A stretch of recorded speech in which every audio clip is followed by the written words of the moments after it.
Assalamualaikum warahmatullahi wabarakatuh. Ketemu lagi dengan Bu Amal dalam mata pelajaran sejarah. Pada kesempatan kali ini, kita akan membahas tentang historiografi atau penulisan sejarah. Sebelumnya, apa sih itu historiografi? Historiografi sendiri berasal dari bahasa Yunani, yaitu historia yang artinya sejarah, dan grafia yang artinya penulisan. Singkatnya, historiografi merupakan penulisan sejarah. Ada satu tokoh yang mengemukakan historiografi, yaitu, menurut Lewis sendiri, historiografi merupakan bentuk publikasi, baik dalam bentuk lisan maupun tulisan, mengenai peristiwa atau kombinasi peristiwa-peristiwa di masa lampau. Nah, itu tentang historiografi menurut Lewis. Pada tahap ini, sejarawan menyusun hasil interpretasi berbagai fakta sejarah. Bentuk dari historiografi berupa publikasi, laporan penelitian sejarah. Hasil historiografi perlu dipublikasikan dan diketahui oleh berbagai kalangan agar hasilnya dapat dipertanggungjawabkan. Historiografi sebagai cabang ilmu merupakan suatu ilmu yang mempelajari tentang perkembangan penulisan sejarah dari masa ke masa, atau dalam arti lain disebut dengan sejarah dari penulisan sejarah. Nah, selanjutnya apa sih itu fungsi historiografi sendiri? Berikut fungsi historiografi. Fungsi historiografi sendiri yang pertama yaitu fungsi genetis adalah untuk mengekspresikan apa asal mula suatu peristiwa tersebut. Fungsi ini ditemukan dalam banyak tulisan sejarah seperti Babat Tanah Jawi, Sejarah Melayu, dan Prasasti Kutai. Untuk fungsi yang kedua yaitu fungsi didaktis adalah fungsi yang mengajarkan artinya dalam karya sejarah yang berisi banyak pelajaran, hikmah, dan teladan yang penting bagi pembaca mereka. Dan untuk fungsi yang ketiga adalah fungsi pragmatis, yaitu fungsi yang terkait dengan upaya untuk melegitimasi kekuatan untuk membuatnya kuat dan berwibawa. Lalu, apa saja sih tujuan historiografi itu? Tujuan historiografi sendiri antara lain yaitu, yang pertama, gabungan antara masa lalu dan masa kini, dan arsitektur yang terbentuk di masa kini tidak terlepas dari arsitektur masa lalu. Lalu, yang kedua, memahami latar belakang pembentukan artefak atau pengaruh yang membentuk artefak ini.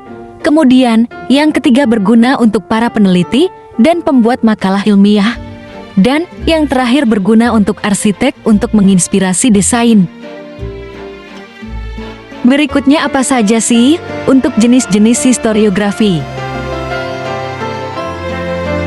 Jenis-jenis historiografi sendiri ada 4, yaitu yang pertama adalah historiografi tradisional, yang kedua yaitu historiografi kolonial, untuk yang ketiga adalah historiografi nasional, dan yang terakhir keempat yaitu historiografi modern.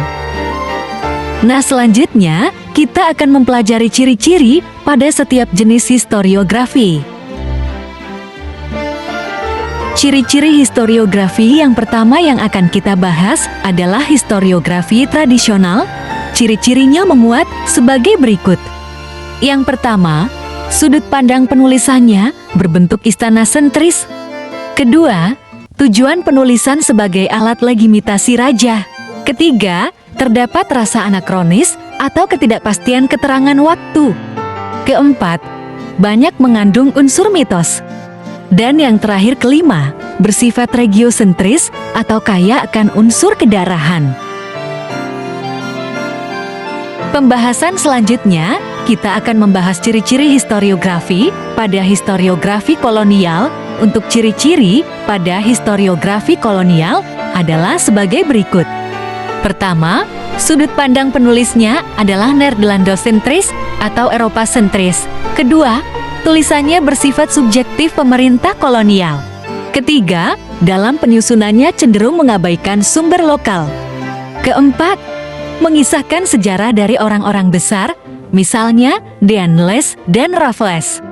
Dan yang terakhir kelima yaitu, tulisannya bersifat diskriminatif terhadap rakyat Hindia Belanda. Selanjutnya membahas apa saja sih ciri-ciri historiografi nasional. Ciri-ciri historiografi nasional ada dua, yaitu yang pertama adalah historiografi nasional, ialah penulisan sejarah dengan bangsa Indonesia sebagai subjek utama.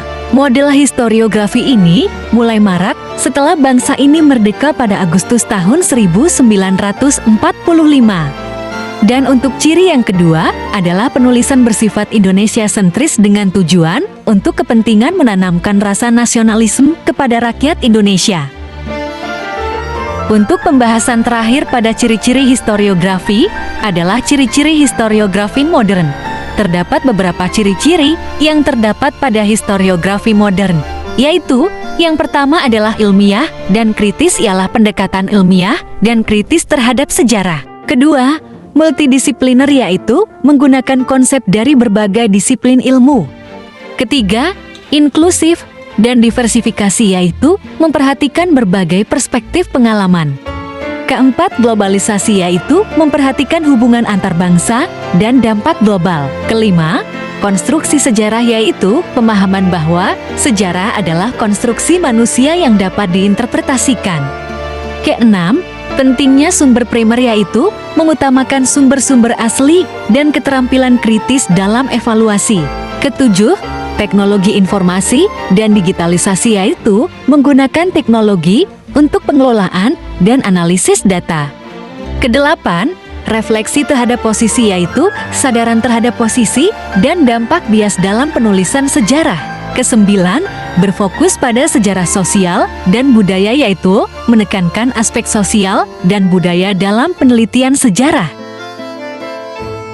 Untuk historiografi memiliki contoh sebagai berikut. Di sini Bu Amel akan menjelaskan salah satu contoh historiografi, yaitu pada historiografi kolonial. Dalam historiografi kolonial, terdapat contohnya buku yang berjudul History of Java tahun 1817 karya Thomas S. Raffles. History of Java, karya Thomas Stamford Raffles, seorang administrator Inggris yang memainkan peran kunci dalam sejarah kolonial di Asia Tenggara, adalah karya monumental yang memberikan pandangan mendalam tentang Pulau Jawa pada awal abad ke-19. Buku ini yang pertama kali diterbitkan pada tahun 1817, mencakup berbagai aspek sejarah, geografi, budaya, dan kehidupan masyarakat di pulau tersebut. Geografi dan lingkungan. Raffles memulai karyanya dengan mendokumentasikan secara rinci geografi Pulau Jawa. Ia menjelaskan peta wilayah, iklim, dan lanskap pulau, memberikan gambaran yang terperinci tentang kondisi alam yang memengaruhi kehidupan masyarakat lokal. Dia juga membahas sistem pemerintahan, struktur sosial, dan kehidupan sehari-hari masyarakat Jawa pada masa itu. Sejarah politik dan administratif. Buku ini menyelidiki sejarah politik Pulau Jawa, terutama sejak masa kerajaan-kerajaan awal hingga periode yang lebih kontemporer. Raffles memberikan analisis tentang struktur pemerintahan, perubahan dinasti, dan peristiwa penting dalam evolusi politik Jawa. Kemasyarakatan dan budaya. Raffles menunjukkan minatnya pada kehidupan sehari-hari masyarakat Jawa. Ia mendokumentasikan struktur sosial, kebiasaan, dan tradisi budaya. Buku ini juga memberikan wawasan mendalam tentang seni, arsitektur, dan literatur Jawa, membantu pembaca memahami kekayaan budaya pulau tersebut. Ekonomi dan pertanian. Karya ini tidak hanya berkutat pada aspek politik dan budaya, tetapi juga memperhatikan ekonomi dan pertanian. Raffles menjelaskan sistem pertanian, perdagangan, dan dampaknya terhadap kehidupan ekonomi masyarakat Jawa. Pengaruh kolonial. Sebagai seorang administrator kolonial, Raffles tidak dapat menghindari memberikan catatan tentang dampak kolonialisme di Pulau Jawa. Ia mencatat perubahan sosial, ekonomi, dan politik yang terjadi akibat kehadiran bangsa Eropa di wilayah tersebut. Penelitian ilmiah dan observasi pribadi. Buku ini tidak hanya bersifat akademis, tetapi juga mencerminkan pengalaman pribadi Raffles di Pulau Jawa. Observasinya tentang kehidupan sehari-hari, interaksi dengan masyarakat lokal, dan eksplorasi wilayah memberikan dimensi personal pada karyanya. Meskipun History of Java dikritik karena beberapa kesalahan faktual dan interpretatif, karya ini tetap menjadi sumber berharga untuk memahami Pulau Jawa pada periode tersebut. Raffles berhasil menciptakan gambaran yang sangat rinci dan mendalam tentang sejarah dan kehidupan di pulau ini, memberikan sumbangan penting dalam pemahaman Eropa terhadap Asia pada abad ke-19.